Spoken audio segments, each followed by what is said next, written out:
On Thursday evening, the government announced that from Saturday at 4 a.m, France is returning to the quarantine list. Now, for travellers, that means that when you return from your holiday, you are going to have to self-isolate for 2 weeks. For lots of people, that is a deal breaker when it comes to going on a holiday.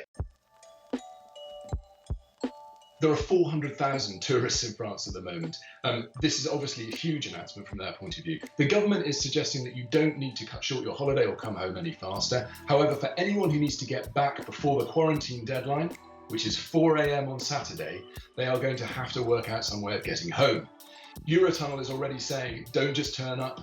They're fully booked for return journeys. I was looking on Skyscanner earlier today. It's €900 to get a flight back from France today. Lots of people are travelling to and from France, of course, by ferry. And the ferry companies throughout have been incredibly flexible. Both P&O and DFDS, for example, offer the ability to change your booking right up to the time of departure.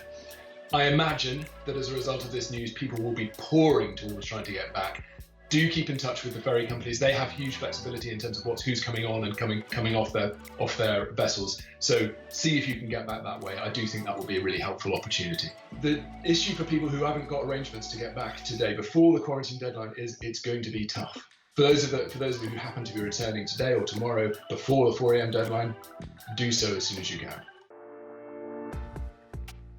For people who are planning to go to France, this is what you need to think about. The FCO advice has changed. Now, when that happens, it means you're no longer insured when you go to a foreign country.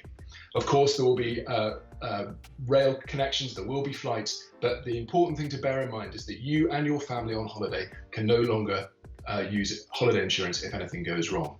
That has ramifications for health, it has ramifications for travel. From a health point of view, you have your EHIC card still until the end of the year and we leave the EU, and that is something that you could fall back on. From an insurance point of view, in terms of losing luggage, in terms of getting involved in other complexities abroad, that avenue is no longer available to you unless you go the full hog and get really, really solid gold wartime insurance, which people can do if they really want to do, but feels a little bit like an overreach for France. If you booked a package, which unfortunately it's when people are going to France is less often than other destinations because we feel so secure about it. We're going there on the basis that it's a country that we know and we feel we can get around. If you booked a package holidays are likely now to be cancelled and you'll be able to apply for a refund, or you'll be able to accept a voucher from your operator. If you did book individually, again, flight operators are being pretty flexible at the moment and they are allowing people to swap what they've bought for a voucher or for a refund, depending on their terms and conditions. Accommodation is going to be a little bit harder. It's really right on the teeth of the announcement now. So if you were planning to go in the next couple of days, it's unlikely you're going to be able to get any refund from your accommodation provider. So you need to bear that in mind when you're making your decision about whether you want to travel. If the new quarantine restrictions aren't putting you off and you want to go to France anyway, of course, the upshot is A, you will not be insured while you're there, but B, you will have to self-isolate when you return. That involves filling out the form that you're required to when you come into Heathrow or across to St Pancras, or any of the other airports that you might be coming into, and then you'll have to stay self-isolated for 14 days as per the government regulations.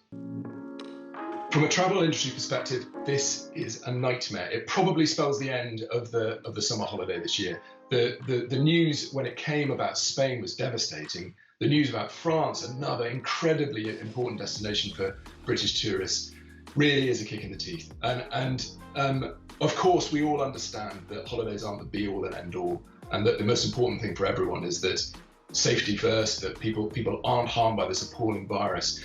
But again, we're seeing reaction from the travel industry about the fact that the announcement was made so late, that it's again with so little notice. It causes huge chaos from the travel industry's perspective, and they are really clinging on with their fingertips at the moment in order to get through what is the worst crisis they've ever experienced. Bear in mind that the travel industry now has basically seen an entire year wiped out of its potential revenue streams. They're having to give back money that they'd had on deposit. I think this could be really, really difficult.